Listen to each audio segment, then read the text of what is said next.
tababarkan ayaa ahaa mid dadka looga wacyigelinayay dhowrista deegaanka iyo tacdiyada lagu xaalufinayo geedaha waxaana ka soo qaybgalay qaybaha kala duwan ee bulshada iyadoona ay iska kaashadeen taabagelinta hay'adda qaramada midoobay u qaabilsan horumarinta barnaamijyada ee loo yaqaan UNDP iyo wasaaradda deegaanka iyo duurjoogta dowlad goboleedka Koonfur Galbeed furitaanka tababarka waxaa ka hadlay wasiir ku-xigeenka wasaaradda deegaanka iyo duurjoogta Koonfur Galbeed oo ka qaybgalayaasha u sharxay muhiimadda seminaarkan uu u leeyahay bulshada iyo sida ay muhiim ugu tahay ka qaybgalayaasha saacadaha ay joogaan casharada la siinayo si ay ugu dambeyntii uga helaan fikrado ay wax kaga bedeli karaan xaalufka dhirta ee laga dhigayo dhuxusha. dhirta waa nolosha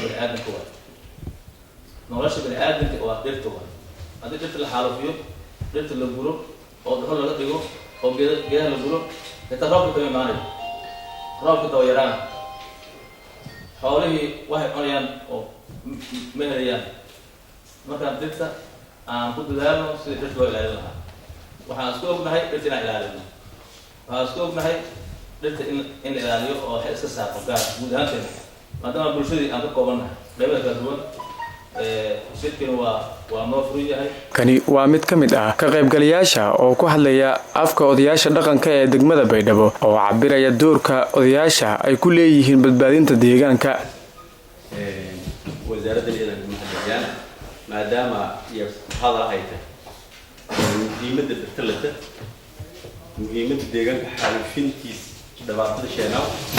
oo bulshada sheegahay eediyada maxalliga aan ku dareera odayaasha deegaanka khaasatan degmada Baydhabo wayba odayaal ahaan waliya dugsigoodii wali noo dambeeyay in sheegay inuu shaqeeyay wasaaradda uu shaqeeyana dhinaca xaalufinta deegaanka dhinac walba inuu shaqeeyana garabana odayaal ahaan ka degmo ahaan ka deegaan ahaan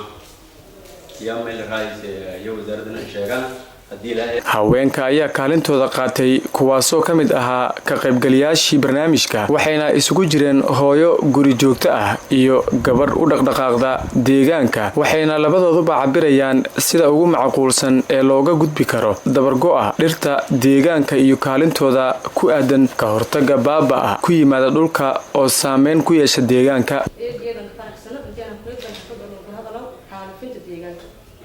xaaluhu ila mas'uuliyaddeedu wuxuu maasha Allah inta bulshadu ugu wacyi iyada farxsano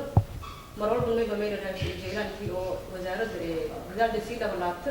dal farbadana wada iyada kama nagaana marla waajina saddexaadba gadaal horandar yaro leena tiide kale insha Allah una hadii una gabdho aqoonyahantii oo meela raashin degmada Baydhabo meeba balan qaadana insha Allah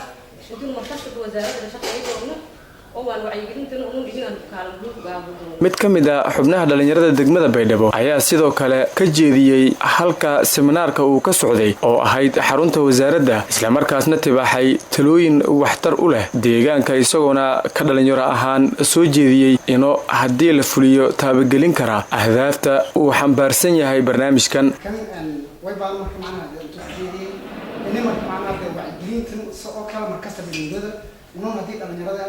la shaqeeyaan wasaaradda sadhow iyo saddeer baan shaqeeyaan sababta wasaaradda ma baa ku shaqeeyay macnaheedu bilicda wadanka iyo beerista macnaheedu dhirta way baa ku hortagaasay dhibaatada deegaanka marka macnaheedu saameyntiisa ku hortagaasay way baa kor u qaadaysaa kubcinta deegaanka iyo dhirta iyo bilicda wadanka iyo marka macnaheedu deegaanada aan kastaba wasiirka wasaaradda deegaanka iyo duurjoogta Koonfur Galbeed Cali Isaaq Cumar oo gabagabadii seminaarka hadal ka jeediyay ayaa marka hore amaanay sida wanaagsan qaybaha bulshada uga soo qayb galeen tababarka samirka iyo dulqaadka ay u yeesheen saacadihii ay fadhiyeen wuxuuna kula dardaarmay inay hirgeliyaan dhammaan daruustii ay faa'iideen ugu yaraanna ay gaarsiiyaan qaybaha bulshada ay matalaan si uu kor ugu kaco heerka ka warqabka iyo ilaalinta deegaanka bulshada kaasoo u baahan ilaalin iyo dhowris si loo helo deegaan badqaba.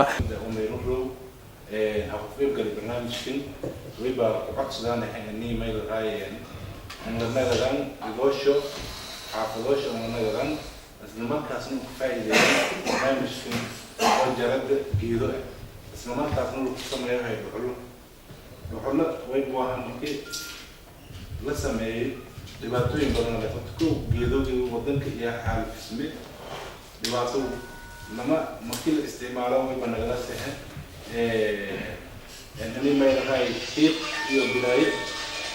bilaayo sabab oo may rahay markaas dadka may rahay sanka iyo walbi ku gal oo wala rahay air pollution bisawro markin wayba dhibaatadiisa badata wayba ku sii daran may rahay saameynta kuweeladaas deegaanka ku dhib badan marka barnaamijkan geeyay wayba wacyigelinta bulshada shalduun iyo koonfur galbeed soo wastay inay may rahay la fahamsi dhibaatada lagta jarowka geedo isla markaas sidii qorsheyn meeligeed ku jarfada inay may rahay geedo ku awood samay rahay ndirna may rahay horumar fay deegaan fay barwaaqo fay ndir طبعا ويبقى سعر واحد يقول بالشدة شدون يعني إذا ما يكون قادم موجودا واللي بيقولوا عن إذا أخذ فيها إذا موجودا لما كان وزارة إنه يبغى دونته توبره أو وعي كلام بدنا سمعت دونته شاء عبد الله نور آذن ساب تي في بيدبو